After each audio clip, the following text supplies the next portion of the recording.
Rhetoric over the crisis in Syria heated up on Monday when European Union officials strengthened an arms embargo against the Syrian President Bashar al-Assad.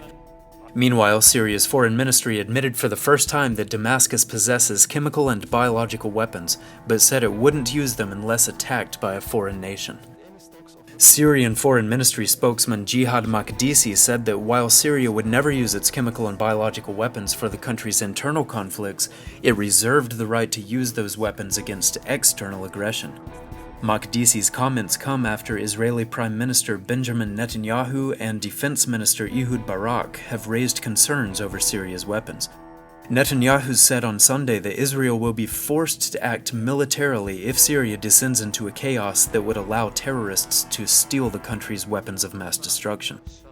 Meanwhile, EU foreign ministers in Brussels have discussed the situation in Syria and are scheduled to endorse a strengthened embargo against the nation. The measure will be enforced by EU officials who will board all ships and aircraft in EU territory that are carrying suspicious cargo to Syria. The embargo is just one tool the EU is using to continue to keep pressure on the Syrian government. We have to continue to be very, very clear in our belief that Assad has to step aside, that he needs to now consider the future of the Syrian people and consider how best they can have the kind of future that we believe is right for Syria, and that's a future of democracy and freedom. The trumpet has long predicted that the conflict in Syria will create an opening for Europe to become more involved in the Middle East.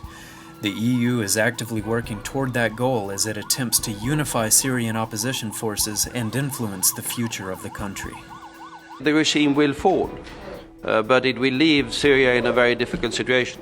So we need increasingly to focus on what we can do the day after. We don't know when that day will come. We know that the day will come and that we must be there prepared to help and assist in political and economic ways to help a country that has been truly destroyed, first by the regime and then by the conflict, to come back again.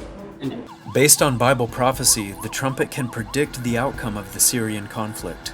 Although it is currently a staunch ally of Iran, Syria's alliances will change dramatically and it will become more open to Western cooperation. For more information on this important trend, read our article analyzing the current and future state of Syria, a mysterious prophecy.